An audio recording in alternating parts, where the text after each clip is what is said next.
Hey everybody, if the armored centaur and all the swords around me don't make it crystal clear, I'm standing in one of my favorite places on earth, Weta Workshop in beautiful Wellington, New Zealand.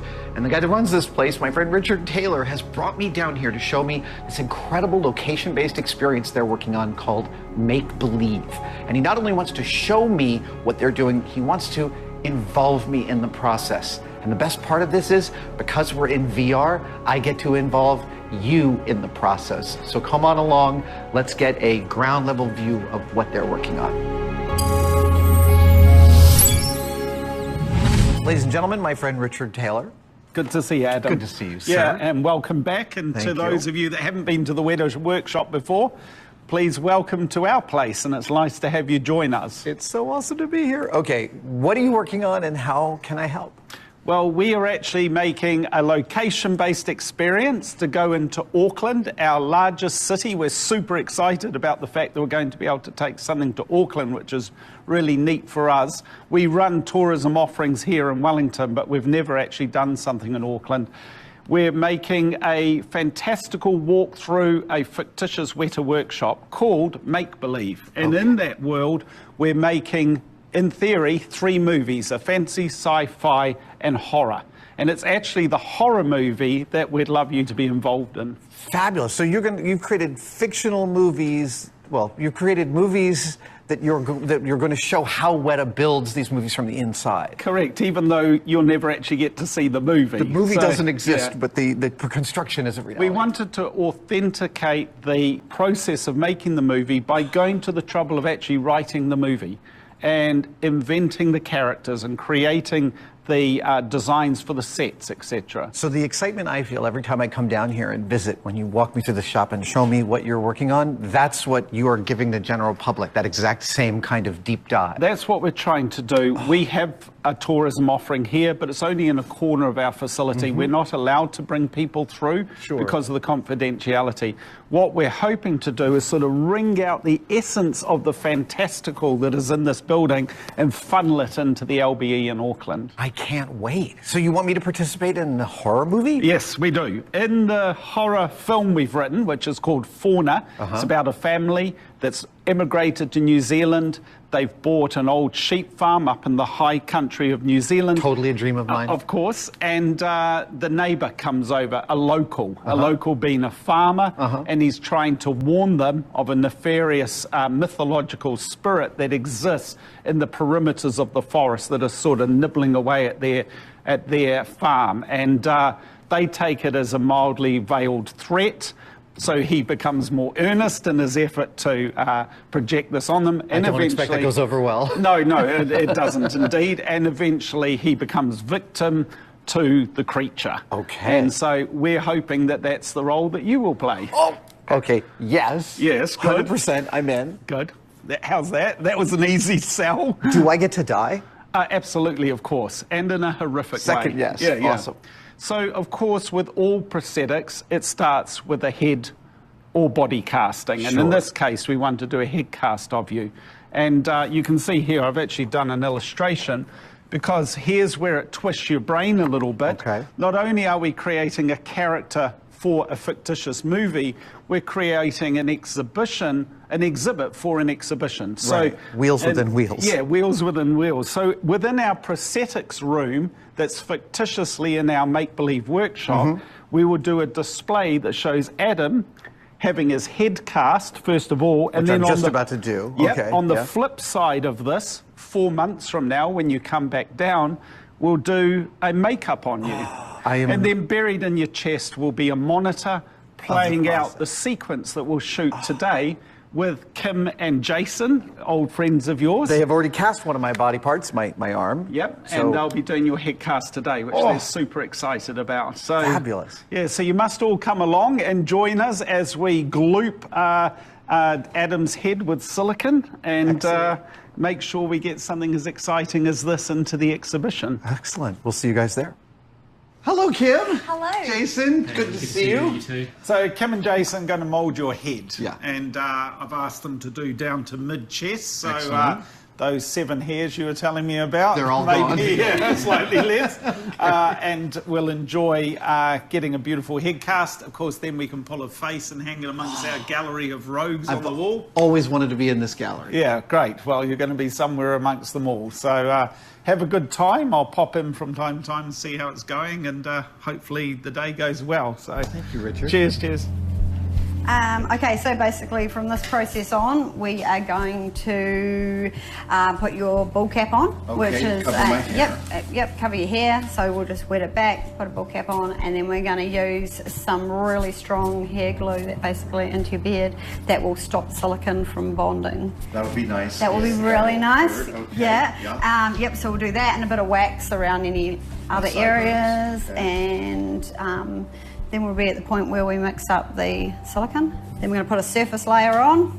It's about 10-15 minutes for that to gel up. And then we're going to go in with the thickened layer and get a really good coat all over you. About another 10 minutes. And then we're going to put the plaster bandage on. So we are about to move on to the next stage of my head casting. My hair is protected in a bald cap. My sideburns and beard, mustache, and eyebrows have been fully waxed. Is that right? Yes, it is. Okay, so that the silicone, which tends to like hair, will not like mine, and then subsequently pull it out. So now I'm fully protected. What's the next step? Silicone time. Those two.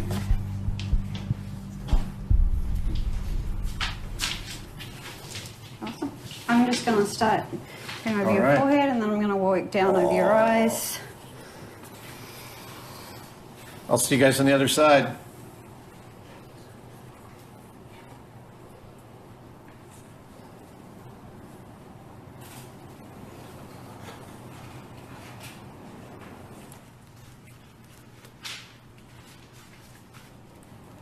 Just going up around your nostrils with that little tool I was talking about before. And get a really nice cast. Awesome, Adam, we're just about done with the surface layer.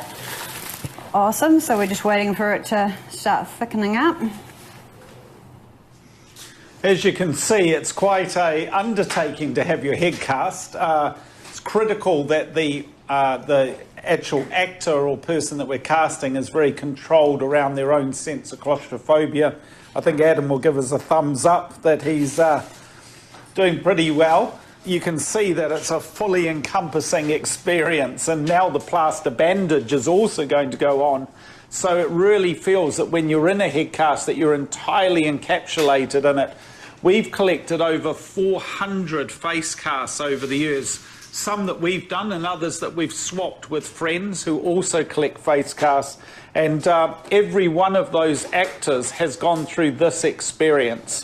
So it's not for everyone, but under the incredibly professional and careful hands of the people such as these two, you can see the results as it unfolds. Okay, we're going to start on the plaster bandage now.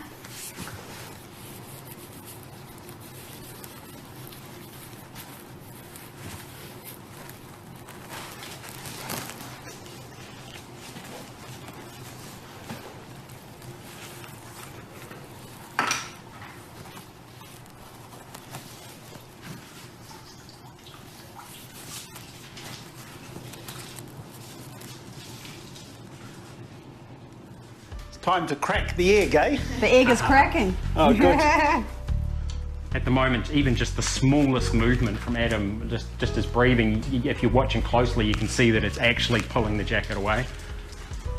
So, that's one piece. Adam, you can do that little twisting I talked about earlier, just side to side a little bit with your shoulders. Yeah. That's the front jacket off. Awesome. Now we're just going to reach under and start releasing the silicone.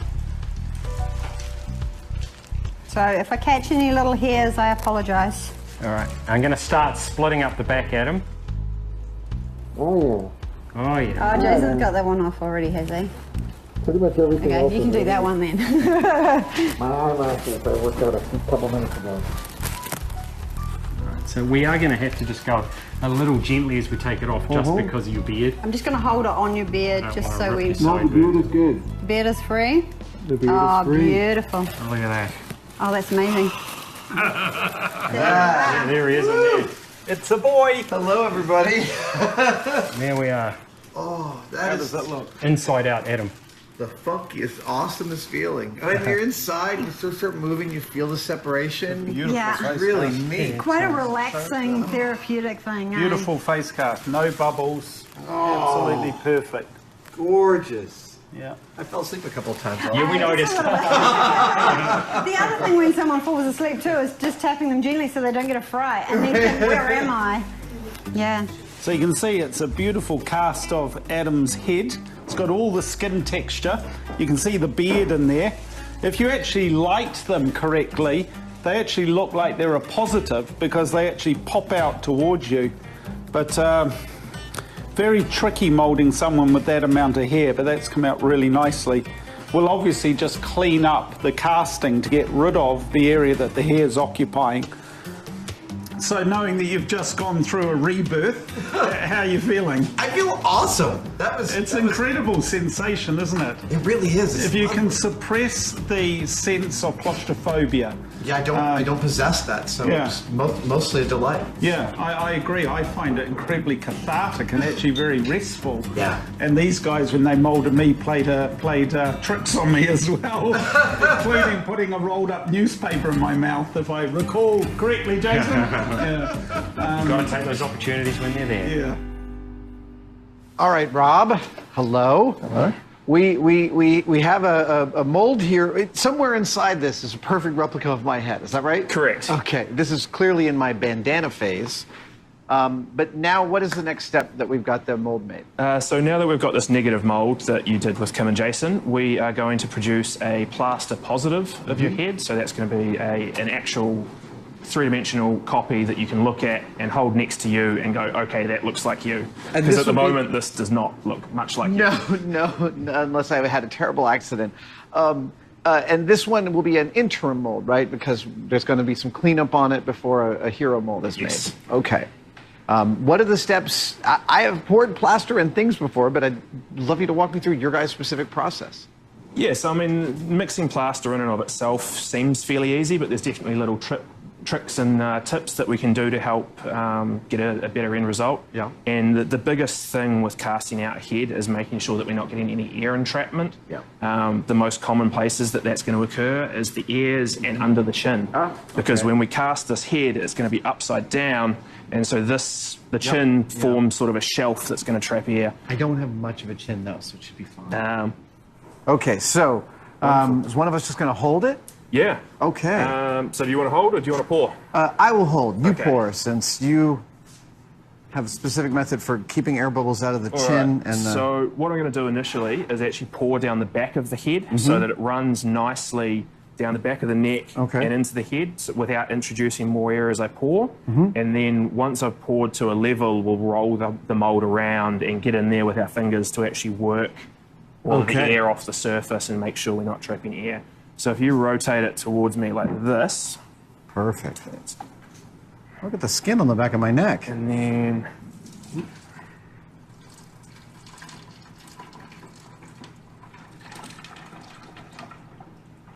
This is one of my favorite parts because people have been pouring plaster into molds for thousands of years. Right? yeah, it's an old product. It's really cool. And again, as well, working in around your nose, your lips, your eyes. It's, you sort of get to know the features of a person's face. From the inside out, like a horror movie. Yeah. So I'll have a look and grab right. a bucket off the shelf quickly. Here's one I had lying around. And if we sit this here and drop you in like so. There we are. And there we are. And that's actually sitting at a really nice angle just by lovely. itself. Nice. And so at this point, now that we've sort of done that fairly nicely, and we've sort of rolled it around to make sure we're not trapping air in the chin and the ears, we can leave that to set up. And we can come back in a while and demold it. Rob, thanks. It's been a long time since I poured plaster. I can't wait to see the result. Awesome. Cheers. Richard, can you walk me through some of the lives head castings go through in your shop? Yeah, it's a long step beyond where we actually take your head cast, because of course when we take your head cast we've got a raw casting. It's got the beard, eyebrows, it may even have imperfections. We've got the nostrils that are cavities, the ear holes, all things that are a challenge when we actually come to make the prosthetics.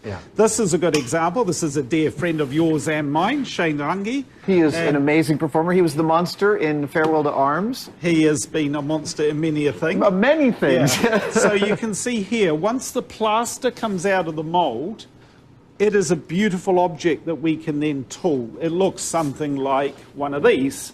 Right. You know, that's how your head cast is going to come out. And then we can actually go into it with dental tools and get it as perfect as possible, even putting some of the detail back in. Then we take a silicon matrix mold, and that's what this looks like. This is actually a helmet mold. It's just something I grabbed from under the table, but that gives us actually a flexible silicon mold and a fiberglass jacket. So whereas my mold is sitting in a temporary silicone mold and plaster, this is a reusable, you can take it apart and put it back together and make many castings. Correct. We probably could get 30 or 40 castings to get to the quality of this. Right. Right. Then we hand that to the sculptor. Okay. And the sculptor will then sculpt what the design is to be on that head cast. It isn't as simple then as actually moulding the prosthetics off that, because you want to break down the prosthetics into parts. And I've actually grabbed this prosthetic, which is actually for Shane. In fact, if I take these off, we might actually find Shane maybe underneath it.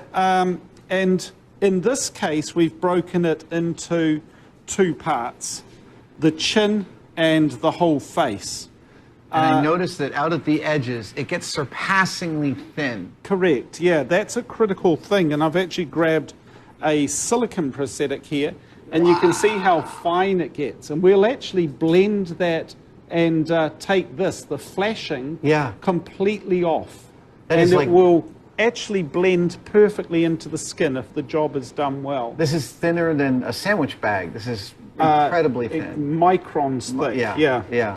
Now, to achieve that level of precision, you can't really do a full head, because you can't get the compression or the clamping required to crush the product to that very fine edge. I see, right. So you do what's called snaps. And here we have Bjorn's forehead. There's the original pull out of the mold. So this is just that part of the face. That's come out of the matrix mold. Yeah. Onto that, the sculptor has sculpted the forehead and nose, and as you can see there. And then onto this, we have the sculpture, and then we take a syntactic dough mold. And that's what this is, and it's a syntactic dough and epoxy cowl mold. So it's super lightweight, but incredibly stable. Very lightweight and very stable. And what that means is we can actually put clamps on that and crush it together. What I notice is that you even have lines ground in here to keep a strap aligned from slipping. With it. Right. Correct. And you can see there is the face that this came out of. So that was made out of that. Now, unlike these, which are for silicon, this is for foam latex, and we would have had an injection spout, or we just pre-lay the foam in before we squash the face in. Oh, wow. And hopefully when it comes out, we end up with a similarly very, very fine edge. Amazing. I mean, the engineering of being able to get a tolerance of well less than 1,000th of an inch across the entire perimeter, which is critical to make the makeup look right. Absolutely, and this gives value to people such as the gentleman you're just working with. People like Rob and his team have to be as equally as skilled at their craft, of course, as the people that have done the sculpture, the people that are applying the makeup, the people that are making the prosthetics. Because if any one point in that process breaks down, you won't end up with something that will work on set, and the audience will see the edge, the prosthetic won't look real, etc., etc. And it's gotten worse recently with all the 4K and the higher resolutions to make your job even more The difficult. difference between prosthetic work 20 years ago and today is exponentially different. And if people that may not understand what I mean by that, just look at handsome or beautiful presenters on, e-television type presenting, and how today you can see beyond the makeup and see the imperfections because the camera sees everything. You can't lose it in the grain anymore. And it makes very, very significant challenges for when you're doing prosthetics. I also notice here that you've got these are two identical molds for Bjorn's brow. Correct. In fact, there were actually three because the director wanted to see three distinct options of variation of thickness of the brow to scale of the nose to determine how beast-like or how human he wanted him to be. And no piece of artwork can communicate that. It's only going to really work on the actor. So we'll apply it for an hour, go on set, shoot a test for an hour, go back to the makeup chair, take it off, apply another one, and just keep that iterative process going. In the some actors, you may do 8, 10 nose tips or ear tips to finally get to the one that's required. I love how there's no amount of pre-planning or drawing or ingenuity that can bypass that iterative process of just seeing how it moves for real on the real person. And of course, the artistry of the sculptor is where it really comes to the fore, and handing over the concept design to the artist who's going to sculpt it is one of the most wonderful parts of the process because the magic is in their hands, the ability to make it look hyper-realistic. Yeah. It is a new day and my head is fully set. Yes. So the plaster in here is, it's cool. It's already gone through its whole reaction and we're going to unpack this Christmas present. Yeah. Yeah, so basically with plaster, it's a chemical reaction and we've given it enough time to set up overnight. And so it's sort of about as firm as it's going to be. And that just comes off nice and easily. And then... So now we stand it up like so. So yeah, the moment of truth. All right. Slide it forward off the face gently. And there we are. Amazing. Oh, that is so uncanny. An identical copy of your own head. That is far out. Look at that, every pore.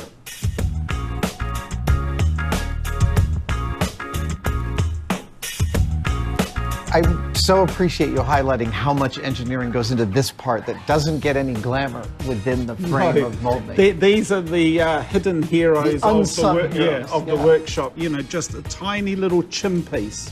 That little, fairly nondescript component there has required such a significant amount of work. So I want to point this out that, like, you understand that a sculptor has to see something in their heads and sculpt it and bring it to life, and a mold maker has to not only see that thing, but see its negative and see its inverse and see the backside and hold all those in orientation in order to do their jobs.